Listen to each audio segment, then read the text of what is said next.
O sea, imaginemos una metrópolis brillante, de esas que prometen ser el futuro absoluto. Claro, avenidas inteligentes, diseño perfecto. Exacto. Edificios de cristal que reflejan el sol, trenes magnéticos moviéndose en total silencio. Todo parece, digamos, impecable, limpio y ordenado. Ajá. Pero si miramos un poco más de cerca, notaremos la sombra gigantesca que proyecta esa metrópolis. Y es una sombra que crece y se expande con cada nuevo habitante, con cada paquete entregado, con cada envase que se desecha. Sí, y no es una sombra poética. No, para nada. Esa sombra no está hecha de oscuridad, sino de millones y millones de toneladas de pura basura. Uf, totalmente. Y, a ver, las proyecciones sobre esa sombra son abrumadoras.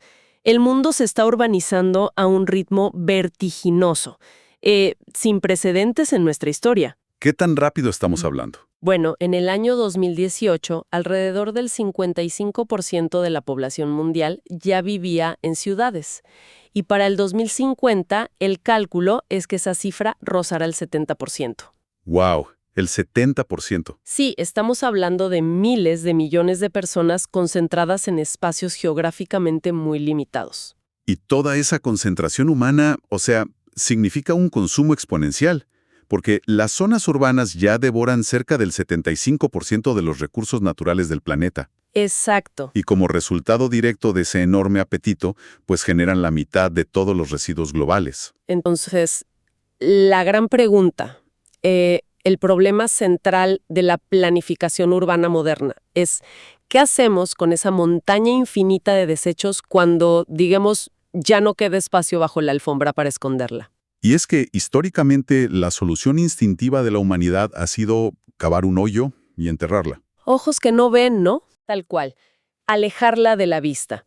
Sin embargo, depender de los vertederos tradicionales ya no es viable, ni espacialmente, porque la tierra cerca de las ciudades es demasiado valiosa. Claro, el metro cuadrado es carísimo. Exacto, ni ambientalmente, por la contaminación de acuíferos y las emisiones de gas metano.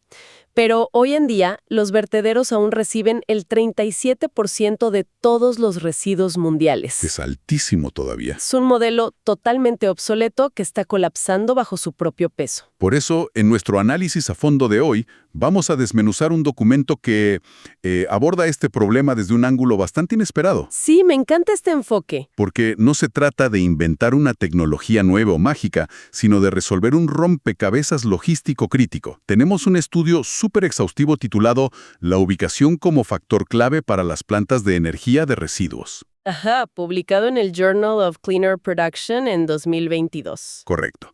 Por el investigador Maicon González Silva y su equipo.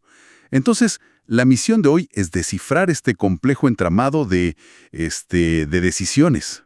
Y el trabajo de Silva es fundamental, o sea, porque analiza la inmensa complejidad de implementar estas tecnologías de conversión de residuos en energía. Las famosas plantas WTE, por sus siglas en inglés, ¿verdad?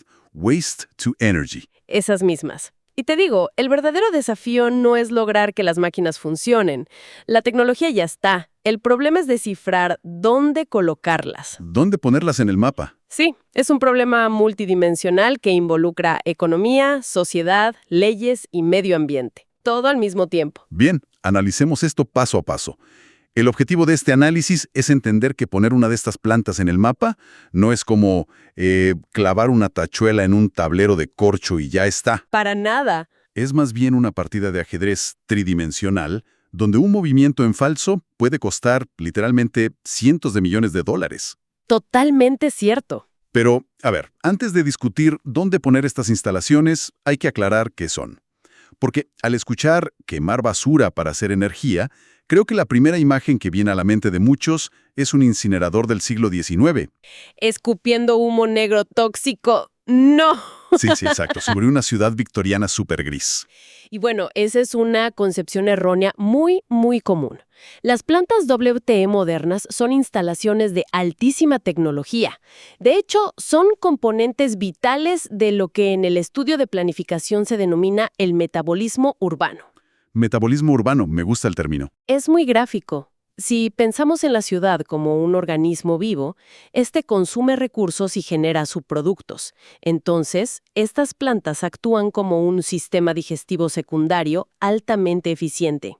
Interesante. Toman lo que no se puede reciclar, lo someten a procesos térmicos o biológicos supercontrolados y lo transforman en electricidad, en vapor para calefacción o incluso en biogás. A ver, espera un momento. Me surge una duda ahí. ¿No hay un riesgo enorme de que, al construir una planta que básicamente necesita basura para generar electricidad, estemos desincentivando el reciclaje? Es una excelente pregunta. O sea, si la máquina tiene hambre y necesita ser alimentada, la ciudad podría simplemente decir, bueno, dejamos de reciclar y le tiramos todo a la planta. Esa es precisamente la principal crítica de los detractores. Pero lo fascinante aquí es que los datos del estudio muestran una dinámica totalmente contraintuitiva. Ah, sí. Sí, cuando observamos el llamado modelo europeo, vemos que las plantas WTE no canibalizan el reciclaje, sino que lo complementan perfectamente. Wow, de verdad. Totalmente.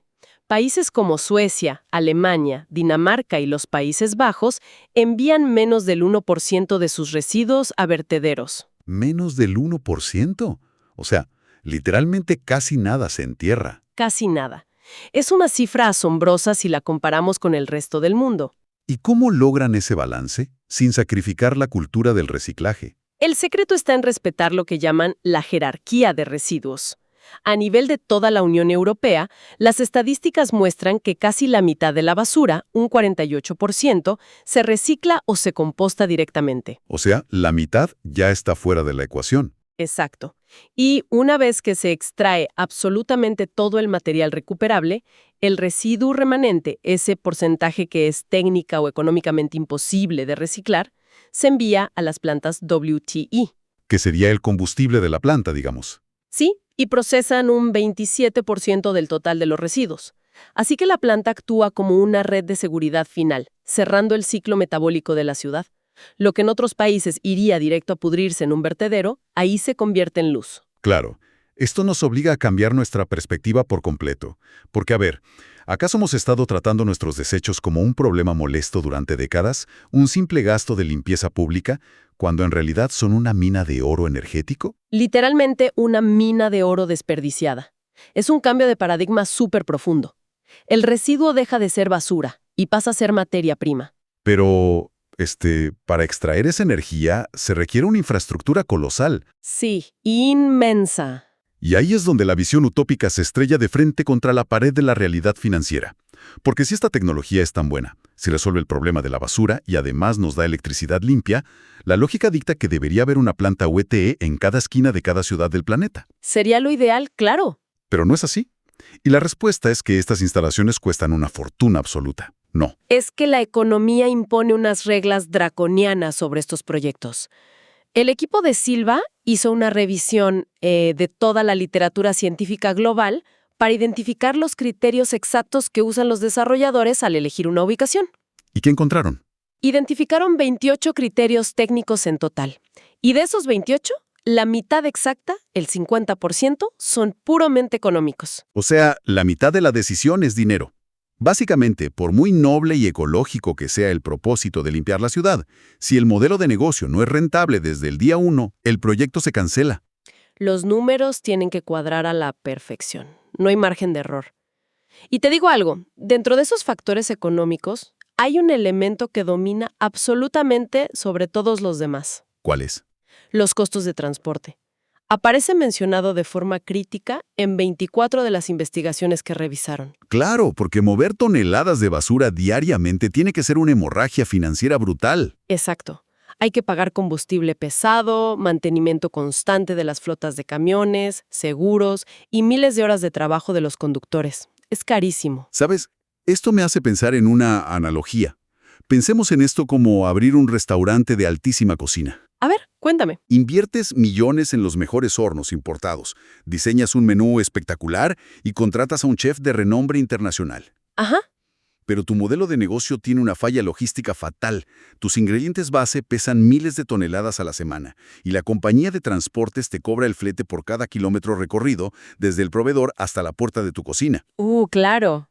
Siguiendo esa lógica, si ubicas ese restaurante a, no sé, 50 kilómetros del proveedor solo para tener una vista bonita del campo, la factura mensual del flete te va a devorar cualquier ganancia. Te vas a la quiebra pagando fletes, sin importar lo buena que sea la comida. La quiebra es inevitable, y las plantas Wexstad operan bajo la misma tiranía logística. Esto nos lleva, de hecho, al segundo factor económico indispensable que menciona el estudio, la disponibilidad constante de sustratos, o sea, de la basura. Porque la planta nunca duerme, supongo. Nunca. Las calderas y los biodigestores están diseñados para operar de manera continua, 24 horas al día, 7 días a la semana. ¡Wow! Si la planta no recibe un volumen masivo y constante de residuos para operar a su máxima capacidad térmica, la eficiencia se desploma. Y operar a media capacidad significa quemar dinero. Y la única fuente inagotable de esa materia prima masiva es la ciudad misma. Por ende, la planta tiene que estar, económicamente hablando, lo más cerca posible del centro urbano. Cerca y, ojo, con una red arterial impecable. El tercer factor vital aquí es el acceso a la infraestructura vial. Claro, las carreteras. No basta con estar a 5 kilómetros de la ciudad si la única ruta es un camino secundario de tierra. Se necesitan carreteras pavimentadas de alta capacidad. Que soporten el peso, ¿no? Exacto. Diseñadas para soportar el castigo constante de flotas enteras de camiones de basura de varias toneladas y sin generar embotellamientos ni destruir el asfalto del municipio en un par de meses. Entonces, a ver, si miramos esto puramente desde la lente de un economista o de un ingeniero de logística, la ecuación es simple y fría. Buscas un terreno gigante justo en el borde de la ciudad, que esté conectado a una autopista principal, donde la ruta de los camiones sea corta y el combustible te cueste centavos. Matemáticamente perfecto. Problema resuelto. Sí, bueno, sería perfecto en un vacío teórico. Pero las ciudades no son hojas de cálculo, ¿verdad? No, claro. Están llenas de personas. Y aquí es donde el rompecabezas choca contra su segundo gran obstáculo, que es muchísimo más volátil que el precio del diésel. Me refiero a la dimensión social. Este es el momento exacto en que la fría matemática logística se encuentra con la resistencia humana. Y es una resistencia fuerte. Si conectamos esto con el panorama general, la dimensión social agrupa el 21.5% de los criterios analizados en la revisión. Es una porción importante. Y el conflicto de intereses que surge es brutal. Por un lado, tienes a la economía exigiendo que la instalación esté pegada a los centros de generación de basura. Pero por el otro, la sociedad civil exige con marchas y protestas, si es necesario, que cualquier instalación de este tipo se construya lo más lejos posible de sus hogares. Claro, es el clásico fenómeno que en planificación se conoce como el efecto NIMBY. Exacto.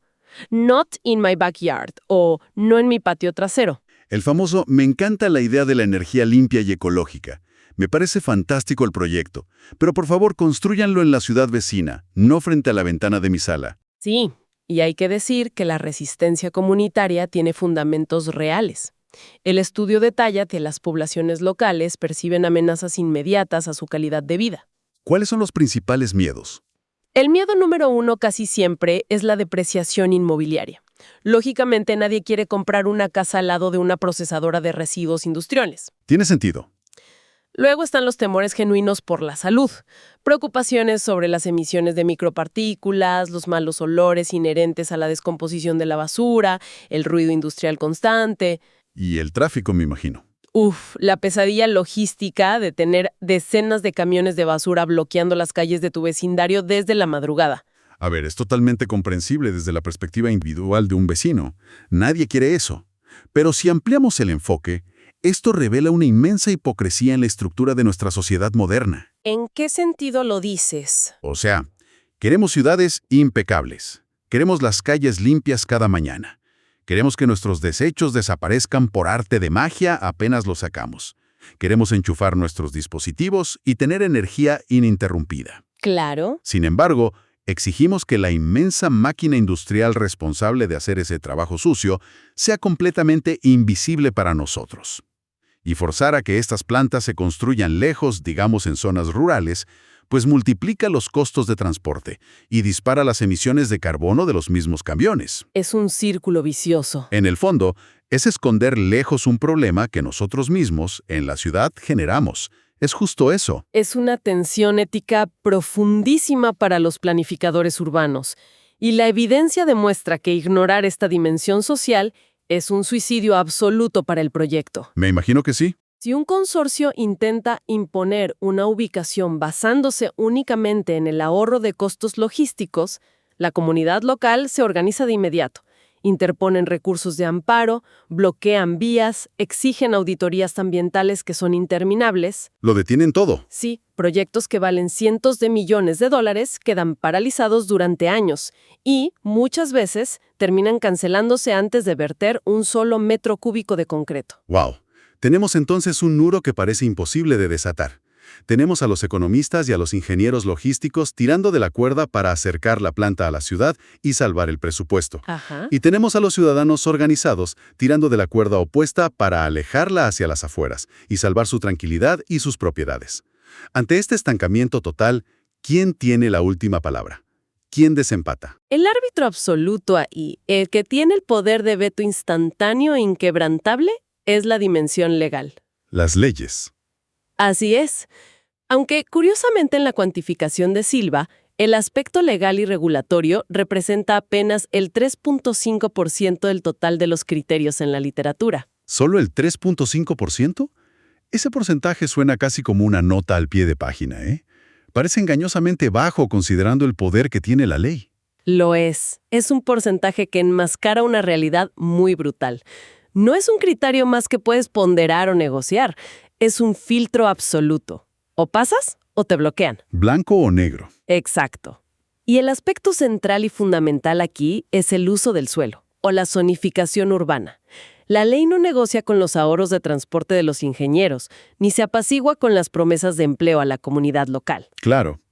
Esto convierte a la planificación urbana en una especie de juego de Tetris de altísimo riesgo. Me gusta esa imagen. Tienes esta pieza colosal y carísima, la planta WT, cayendo desde arriba en el mapa, pero no puedes rotarla ni acomodarla donde a ti te parezca mejor o más barato. Solo puede encajar en unas cuantas ranuras muy específicas, prediseñadas hace décadas por los burócratas de la ciudad. La metáfora del Tetris ilustra esto a la perfección, porque el sistema es así de inflexible. Un terreno puede estar a un precio de remate, tener una autopista de 6 carriles en la misma puerta y contar con el apoyo unánime de los vecinos. ¿El sueño del desarrollador? Sí, pero si el plan regulador del municipio dictamina que ese polígono específico es de uso comercial mixto o residencial de baja densidad, el proyecto de la planta industrial pesada muere ahí mismo. Es ilegal. ¿Y no se puede cambiar esa zonificación? Se puede intentar, pero para cambiar ese uso de suelo se requiere un proceso burocrático monumental, votaciones en los consejos municipales y nuevos estudios de impacto que pueden tomar una década entera. Y a esto supongo que se le suma el frente ambiental que opera súper de la mano con lo legal. Totalmente. Las normativas ambientales imponen radios de exclusión estrictos. Hay que mantenerse lejos. La ley establece distancias mínimas insalvables respecto a cuerpos de agua, por ejemplo. Para evitar desastres, claro. Claro, para prevenir que cualquier filtración accidental contamine los acuíferos subterráneos de los que bebe la ciudad. También prohíbe tajantemente la construcción cerca de reservas naturales, áreas de conservación de flora o zonas con topografía que sea propensa a inundaciones. Son puras barreras. Cada una de estas leyes actúa como un muro infranqueable. A ver, repasemos el laberinto entonces. Para construir la planta necesitas minimizar la distancia de los camiones para no ir a la quiebra. ¿Correcto? Pero necesitas maximizar la distancia de las zonas residenciales para no enfrentar protestas y juicios. Sí. Al mismo tiempo, tienes que esquivar ríos, lagos y bosques protegidos. Y encima, debes encontrar una parcela que mágicamente tenga el sello de uso industrial pesado en los viejos archivos municipales. Ese es el resumen perfecto del dolor de cabeza de los planificadores. La pregunta obligada es, frente a tantas variables que se contradicen entre sí de forma tan agresiva, ¿cómo hace un ser humano, un equipo de humanos, para tomar un mapa y elegir el lugar correcto sin volverse loco o basarse en puras conjeturas? Bueno, la realidad es que la intuición humana ya no es suficiente para procesar este nivel de complejidad. Necesitas tecnología. Exacto. La decisión ya no se toma reuniendo a ingenieros, sociólogos y políticos alrededor de una mesa grande a tomar café y debatir. Esto plantea una pregunta importante sobre cómo evolucionó el sector, porque ahora se ha convertido en un ejercicio de modelado matemático de ultra precisión. ¿Y qué herramientas usan para eso? El estudio destaca el dominio de dos metodologías avanzadas que trabajan en conjunto para salvar el día. Una es el proceso de jerarquía analítica, o AHMP, y la otra son los sistemas de información geográfica, conocidos mundialmente como GIS. Estas siglas pueden sonar a jerga técnica impenetrable, pero los mecanismos detrás de ellas, la verdad, son fascinantes. Empecemos por el AHP. ¿Cómo logra un modelo matemático ponderar cosas que, digamos, no se pueden medir con la misma regla? A ver, ¿cómo pones en la balanza el costo de los litros de combustible frente a la furia de una asociación de vecinos? Son cosas incompatibles. Ese es justamente el genio del método AHP, que fue desarrollado por un matemático llamado Thomas Sutty.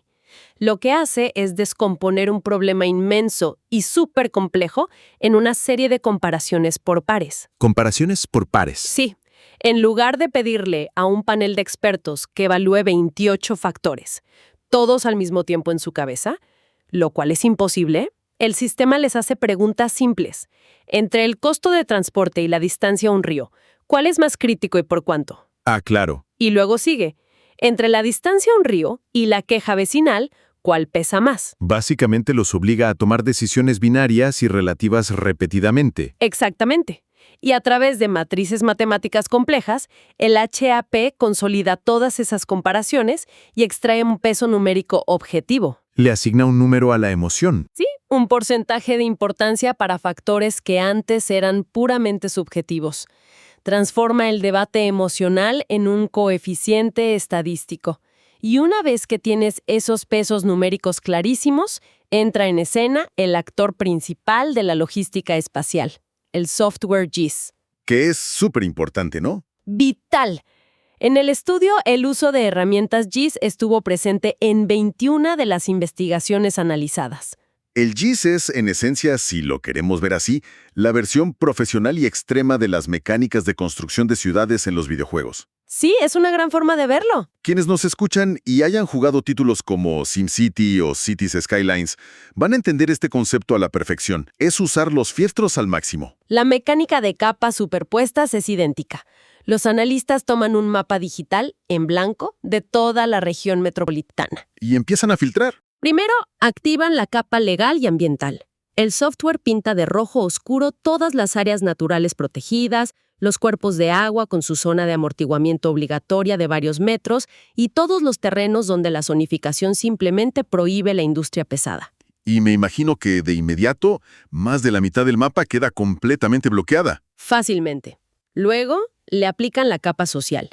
Pintan de rojo todas las zonas residenciales, hospitales y escuelas, añadiendo además un perímetro de seguridad de varios kilómetros para neutralizar el efecto NIMBY por el ruido y las emisiones. O sea, el espacio útil se reduce drásticamente. Así es.